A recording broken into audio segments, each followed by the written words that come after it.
Hey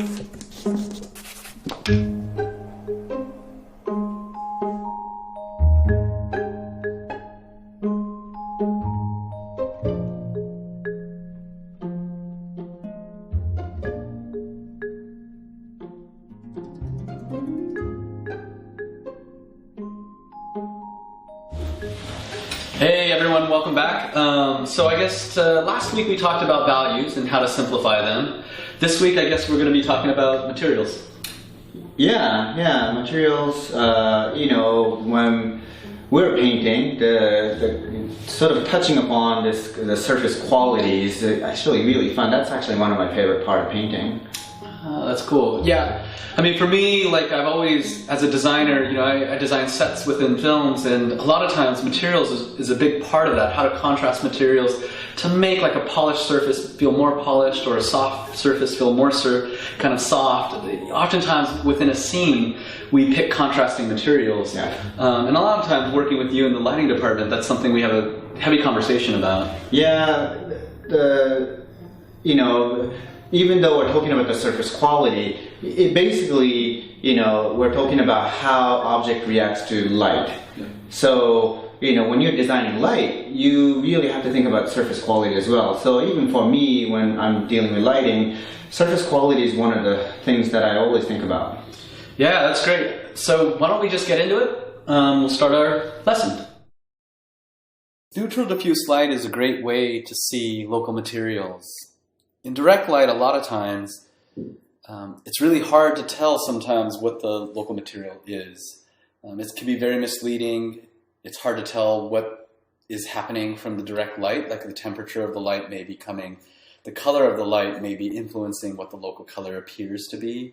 At the same time, exposure, all of these things can affect the way that you see local colors and materials in direct light.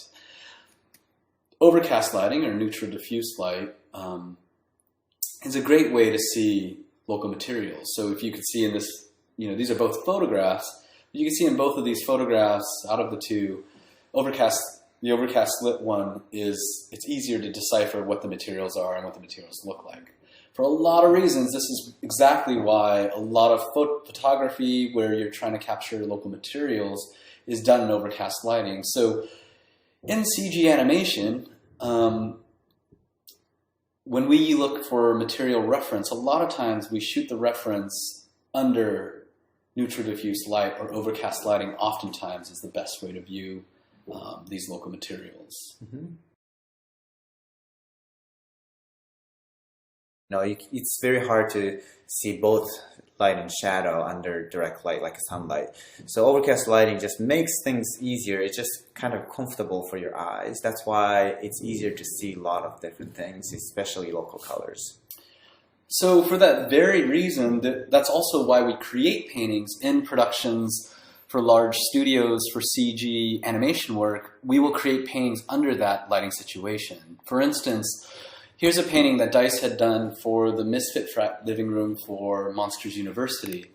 The great thing about this painting is it really shows the local materials. This actual design, I remember, specifically the design was about celebrating the patterns on all the objects on the wall. That was a lot of the design. So this was a great way of showing and displaying the aspect of the quality of materials and the local colors that are there. So paintings like this are extremely helpful for teams. Like in a production, a lot of times we will have a group of people who are solely responsible for the materials that belong to objects that are created by a different team. And so paintings like this allow them to look at them in context and see what the overall feeling is of the room based on its local colors and local materials. Yep. Yeah, when I did this painting, it was kind of fun just indicating the personality of the owner of the house, which is Swish's mother, just kind of by, what kind of metal plates and pots and, all the patterned couch covers and the wallpaper. And you can actually really bring a person's personality or even story through the choice of materials or the surface qualities. And those are the things that it works really well, especially under this kind of white neutral overcast light, because then you can really get the feel of the overall thing without getting distracted by the light. So it's very similar in the exterior shots that we do. We often do paintings that show the qualities of the local colors and things like that to contrast and to give the teams that we're working with. This may not be specifically how we might see a set in the film, but these paintings allow for them to do their work without having to worry about how it might be lit in the end. So in a painting like this, it's fun to kind of, under direct light, you might not see certain details as clearly, such as like the degradation of the grass on a lawn or the tire tracks on the street, those sort of things. I think what's important is when Robert was doing this painting, sometimes in CG animation production that we do just swatches to say, hey, local color is yellow and red and white and green grass, and we really don't believe that's as helpful as doing a little more contextual painting like this, where it's actually lit under this diffused white lighting. So the director, and as well as everybody else, can understand what it looks like in real space, 3D space. And when we're shading this final product, that we'll have a very exact same lighting setup so that they can compare A to B.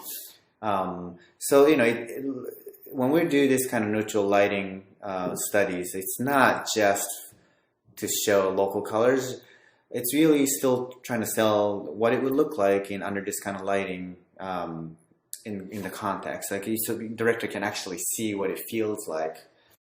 So the reason why we're pursuing this overall lighting setup as the first lighting setup that we're talking about in our course is that creating an image like this, we wanted to tease a little bit where we're going with this course, just to show you that we're not crazy and that we actually have an idea of where we want to go with this in kind of sharing with you our process, is that oftentimes when we have a painting like this, it's very easy using adjustment layers to also show the context of what the lighting may be in the final film. So when we're pitching an image like this to the director, to show him the overall feel of the set in 3D, we also will show him or her specifically what the set will look like for their film if we know the lighting context. So we might do take a painting like this and do something like this. Yeah, and that's the key. And what we were really trying to teach is to quickly do both, or multiple lighting situation setups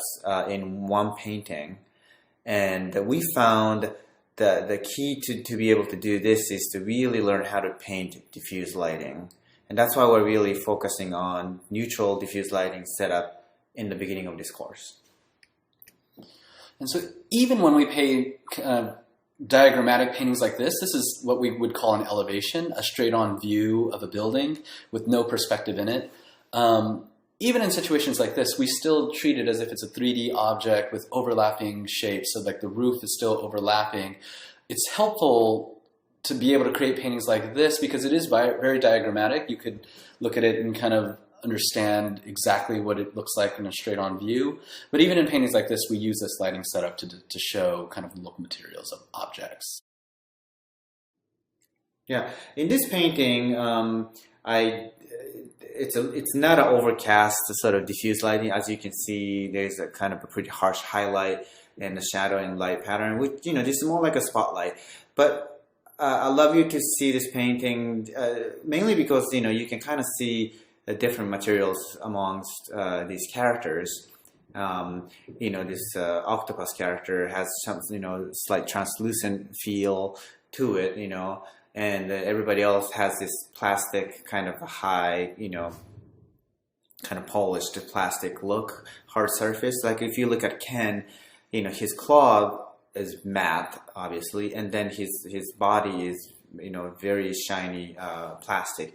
And Lotso himself is a fur character, so obviously he is much more matte than other characters. And this is really to describe their surface qualities in one painting. Yeah, I really love this too because you can see how local materials start to relate to how characters are perceived. Like, so this is really where local colors and choices in materials can help tell a story. Like, if you look at the large baby doll, Big Baby, and you look at how like he's got pen drawings on him and kind of a dirty, soiled cloth material. It really tells a story of him versus Lotso, who's the pink bear in the middle, versus Ken, who's this kind of obviously cares about how he's dressed and is this very shiny plastic material. The contrast of materials here is helping to tell the story, and this is really the range we want to get into. And overall, right, this is still a neutral light. Like neutral meaning that it's a white light showing the local color of objects. It's just not diffuse. Yeah. Yeah, for this is from the Dam Keeper, and it's one of our main characters, Fox. And it's a very simple, fast painting, but you could tell this soft surface quality on him. And our film, in the end, was sort of painted every frame, so we didn't really need to specify like how we would for Pixar films, because it's not a photorealistic look in the end. But still, for us to really kind of nail the character, we needed to make sure that we describe his surface quality, fur, and then this kind of turtleneck, sweater, and everything about him is very soft, and it not only describes the surface quality, it actually describes his personality. So overall, we're having you do still lifes, and we do the same thing. We often paint this over and over, and this is a quick painting that Dice had done. I love this painting for a lot of reasons. One, the local color, for the most part, is all white. It's really about the differences in material. You could see there's like a single floorboard that we've laid and this kind of matte material that's gray on the ground. It's really about this contrast of materials to me and the light kind of falling across those things. But you could see, the difference between the metals, the different kind of painted metal versus the metal of the hardware of the sink versus these kind of plastic pipes that are sitting underneath. All of these sort of things contrast each other. It's what makes the painting so appealing. And I want to start to talk a little bit about handling of paint. What I love about Dice's paintings is that it's not rendered, what I would say rendered. It's not overworked. So as you look at these paintings, it's a very kind of simplified treatment of what these materials are doing. And I think that comes from an understanding of what the least amount of things you need to describe what a material is actually doing is, I think, an important thing to pay attention to. Yeah, something like this where, you're dealing with transparency, translucency, these sort of hard surface to create this hard highlight and wet, and then this kind of fragile sort of shell. Inside is sort of like still kind of wet, but outside is not wet unless it's touched the yolk or the white of the egg. And everything is very simple, like if you can kind of see the shadow cast from the yolk underneath, kind of tells you this half semi-transparent and translucent quality of the yolk. But it's a very simple thing. It's really about how you are, you're just paying attention to how the light is reacting to each surface quality.